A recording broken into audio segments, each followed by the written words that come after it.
10 দিনের সফরে লন্ডনে গেলেন মির্জা ফখরুল। দলীয় অনুষ্ঠানে অংশ নেওয়ার পাশাপাশি সাক্ষাৎ করবেন তারেক রহমানের সাথে। সংস্কার, নির্বাচন সহ নানা বিষয়ে হবে আলোচনা।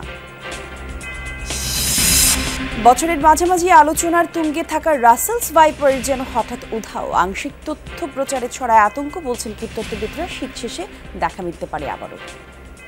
প্রকৃতি যখন সাপের আশ্রয়স্থলকে আঘাত করে তখন সাপ কি করে? বেরিয়ে এসে সে শেল্টার খোঁজে। আর এই শেল্টার কোথায়? মানুষের বাড়ি ঘর আশপাশে, যেখানে পানি উঠেনি এখনো।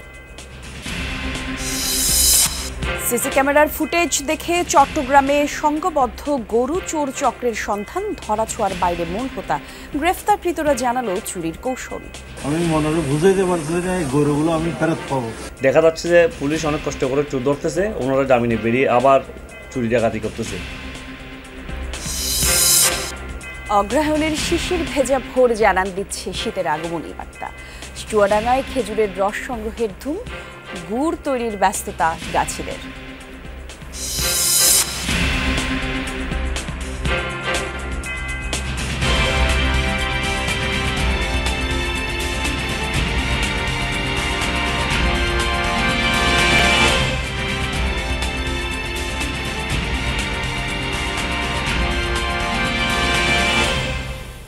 আমন্ত্রণ যমুনা নিউজে দর্শক, আপনাদের সাথে আমি জান্নাতুল কুলি আছি। সংবাদের শিরোনাম দেখছিলেন শুরুতে।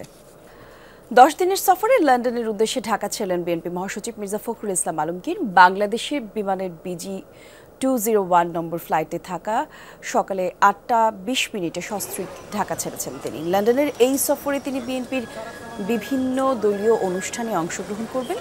পাশাপাশি দলের ভারপ্রাপ্ত চেয়ারম্যান তারেক রহমানের সাথেও সাক্ষাৎ করবেন মির্জা ফখরুল। দেশের চলমান পরিস্থিতি, অন্তর্বর্তীকালীন সরকারের সংস্কারের অগ্রগতি এবং আগামী নির্বাচন সহ বেশ কিছু গুরুত্বপূর্ণ বিষয়ে আলোচনা হবে বিএনপির এই দুই শীর্ষ নেতার মধ্যে।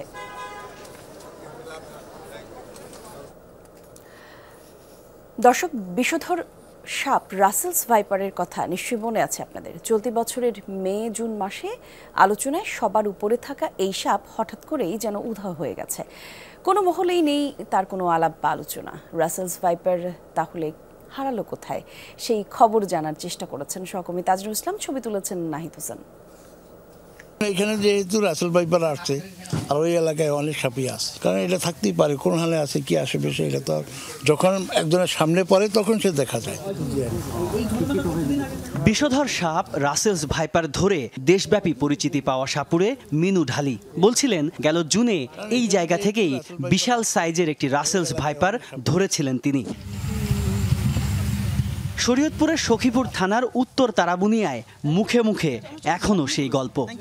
আমার বাড়ির পাশে বাজার গাছের ওই বলখলারা একটা ধরছে 3.5 মতো রাসেল বাজার সাপ। এরপরে আরেকটা মারিলেছে ভিডিয়া, পরে এই হ্যান্ডকারটা ধরছে মিনু ডালি। মাথাটা চিকুন আর লেন্সুটা চিকুন আর পেটে গোল, এর ভিতরে চোখ সবাই হচ্ছে যে রাসেল ভাইপার। মাত্র 5 মাস আগেও দেশের সব গণমাধ্যমে শিরোনামের শীর্ষে ছিল রাসেলস ভাইপার প্রসঙ্গ। জুনের পর এ বিষয়ে আর কোনো খবর দেখা যায়নি কোথাও। 27 জেলায় ছড়িয়ে পড়া সাপটি তবে কোথায় গেল?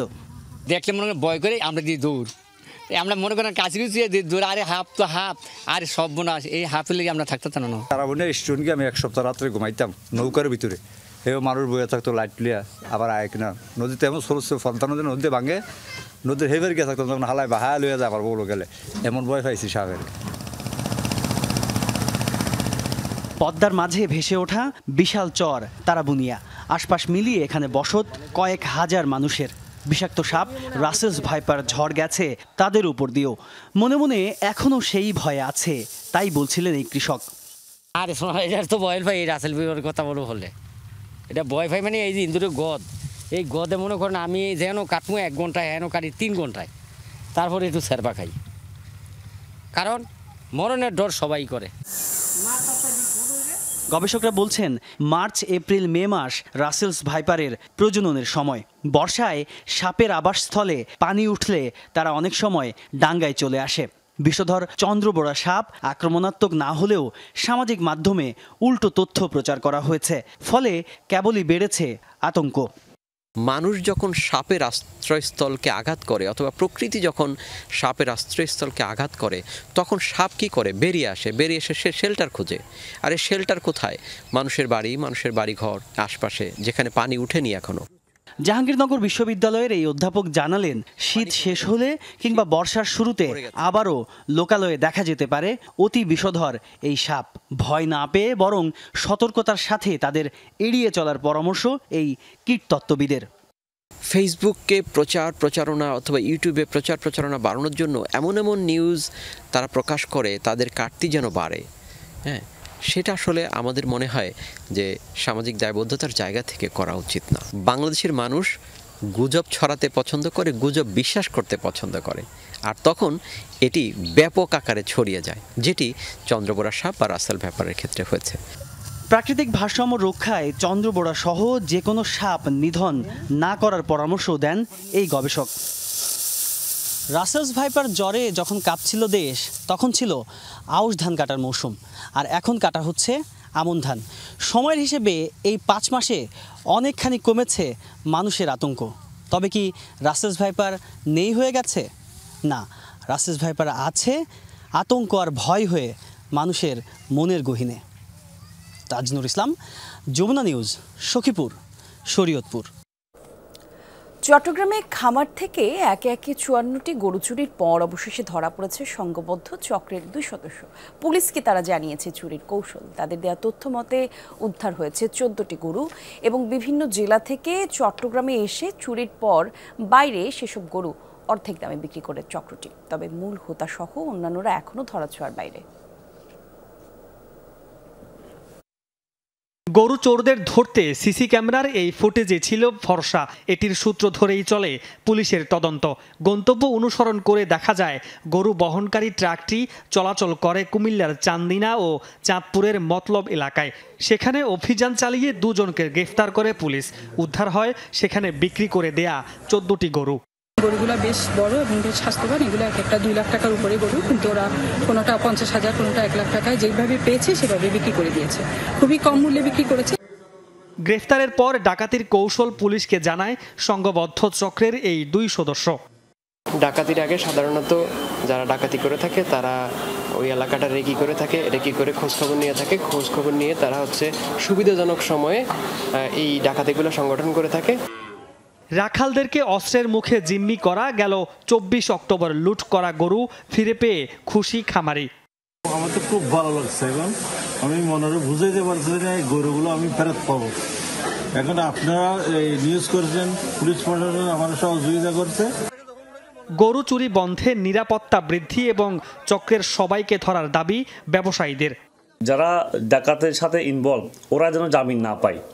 দেখা যাচ্ছে যে পুলিশ অনেক কষ্ট করে চোর ধরতেছে, ওনারা জামিনে বেরিয়ে আবার চুরি ডাকাতি করতেছে। আমরা এখনো আতঙ্কগ্রস্ত অবস্থায় আছি, আমরা সংখ্যামুক্ত না। এর আগে গত 19 নভেম্বর পটিয়ায়ও এক খামারের 21টি গরু এবং 13 নভেম্বর আরেকটি খামার থেকে চুরি হয় 19টি গরু। মামুন রশিদ অফি, যমুনা নিউজ, চট্টগ্রাম।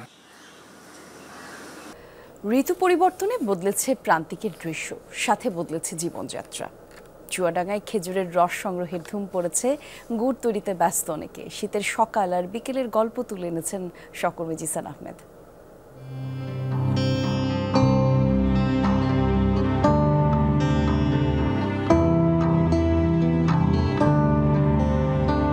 অগ্রহায়ণের মিষ্টি সকাল, জমে আছে শিশির বিন্দু, অপরূপ প্রকৃতি, পাখির ডাকে আড়মোড়া ভাঙে চারপাশ। হিমেল হাওয়ার সাথে স্নিগ্ধ প্রকৃতি, জেগে ওঠে প্রান্তিকের মানুষ, শুরু হয় দিনের ব্যস্ততাও। চুয়াডাঙ্গার গুড়ের খ্যাতি দেশ জুড়ে, তাই আগেভাগেই খেজুর গাছ প্রস্তুত করে রেখেছিলেন গাছিরা। শুরু হয়েছে রস সংগ্রহ। কেবল পয়লায় 2 দিন জ্বালছে।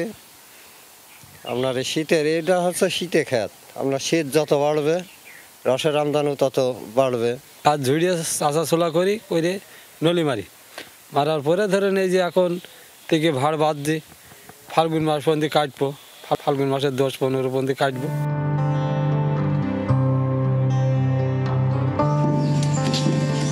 দিনের শেষ ভাগেও কাজ ফুরায় না গাছিদের। পরের দিনের রস সংগ্রহের জন্য চলে গাছ পরিচর্যা, তারপর রাত ভোর অপেক্ষা। গাছগুলা রাস্তার কোলে অযত্নভাবে ছিল, আমরা যত্নমত্ন করে এখন গাছগুলা মানুষ করে আমরাই কাটি। রস পাড়ি নিয়ে জাল দিই, জ্বালানোর পরে গুড় হয়। যারা গ্রামে এসে এই দৃশ্যগুলো দেখে গিয়েছে তারা তো দেখেছেই, কিন্তু যারা এই দৃশ্যগুলো দেখতে পায়নি তারা আসলে অনেক বড় মিস করেছে।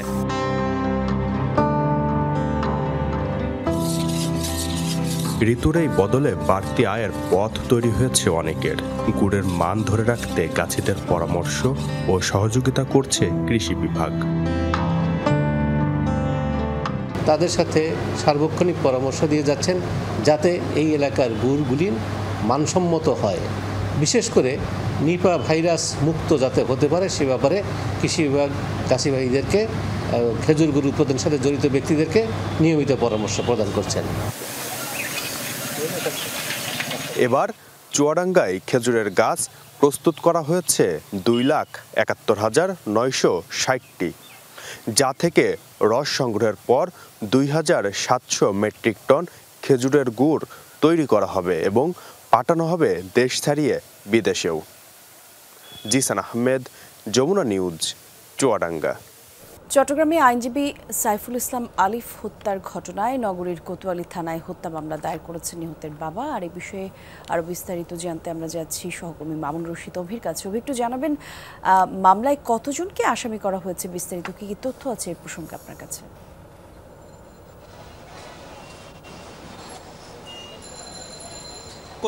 এই আইনজীবী হত্যা অর্থাৎ সাইফুল ইসলাম আলিম আইনজীবী হত্যার ঘটনায় এখন পর্যন্ত কোতোয়ালি থানায় দুটি মামলা করা হয়েছে। একটি হত্যা মামলা দায়ের করেছেন তার বাবা জামাল উদ্দিন এবং অপর আরেকটি মামলা দায়ের করা হয়েছে হামলা ভাঙচুরের কারণে। এবং আমরা যতটুকু খবর পেশ, অর্থাৎ যারা স্বজন রয়েছেন তারা কিন্তু কোতোয়ালি থানায় মামলা করে চলে গিয়েছেন এবং যেহেতু দুটি মামলা করা হয়েছে, প্রথমটি 31 জনকে আসামি করা হয়েছে হত্যা মামলায় এবং দ্বিতীয় যে মামলাটি তার বড় ভাই করেছেন সেটি 116 জনকে আসামি করা হয়েছে।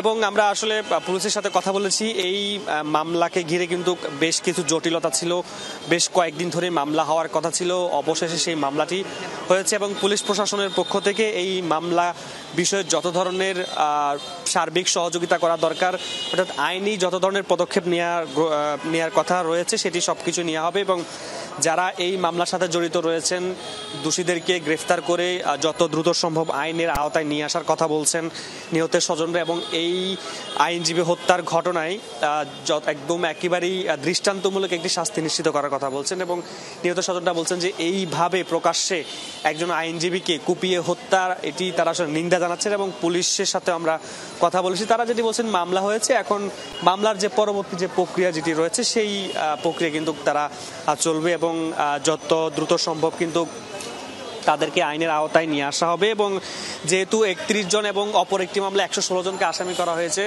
এবং তাদেরকে চিহ্নিত করার জন্য কিন্তু এরই মধ্যে পুলিশ প্রশাসন কাজ শুরু করেছে এবং মামলাটি কিন্তু হয়েছে চট্টগ্রাম কোতোয়ালি থানায়। এবং এই থানায় মামলা হওয়ার পরে কিন্তু আমরা দেখেছি পুলিশ প্রশাসন তারা আসলে একেবারেই নির্বিকারে তারা কাজ করার চেষ্টা করছেন এবং সবকিছু মিলিয়ে বলা যায় যে নিহতের স্বজন যারা রয়েছেন, বিশেষ করে তার বাবা জামাল উদ্দিন, তিনি জানিয়েছেন যে যেহেতু মামলা করা হয়েছে হত্যা মামলা এবং অপরটি যেহেতু ভাঙচুরের মামলা তার বড় ভাই করেছেন, তারা চাচ্ছেন যে দ্রুত সময়ের মধ্যে যারা একেবারেই এটির সাথে সরাসরি জড়িত তাদেরকে আইনের আওতায় নিয়ে আসার জন্য এবং দৃষ্টান্তমূলক একটি শাস্তি স্থাপন করার জন্য তাদের পক্ষ থেকে বলা হচ্ছে। সরকারি অফিস কিন্তু রীতিমতো বাসভবন, অফিস কক্ষেই রয়েছে রাত্রি যাপন সহ খাওয়া দাওয়ার সুব্যবস্থা।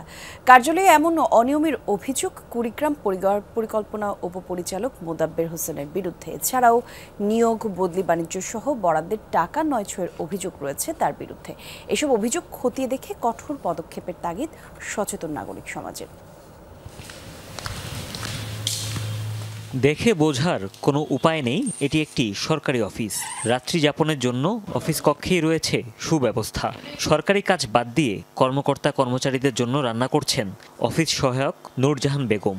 যেন নিয়মনীতির কোনো তোয়াক্কাই নেই কুড়িগ্রাম পরিবার পরিকল্পনা কার্যালয়ে। রান্না বান্না দুপুরে সবাই স্টাফ খায়, বাইরে খায় না, এই জন্য মাছ আর শাকভাজি। আপনার পদটা কি এখানে? অফিস সহকারী। 2 ডিস্ট্রিক্টের দায়িত্বে আছেন, তখন থাকেন। কোন স্যার থাকে ওখানে, কার থাকার ব্যবস্থাটা? DD sir. ডিডি। সরেজমিনে দেখা যায় এই কার্যালয়কে রীতিমতো বাসভবনে রূপ দিয়েছেন উপপরিচালক মোদাব্বের হোসেন।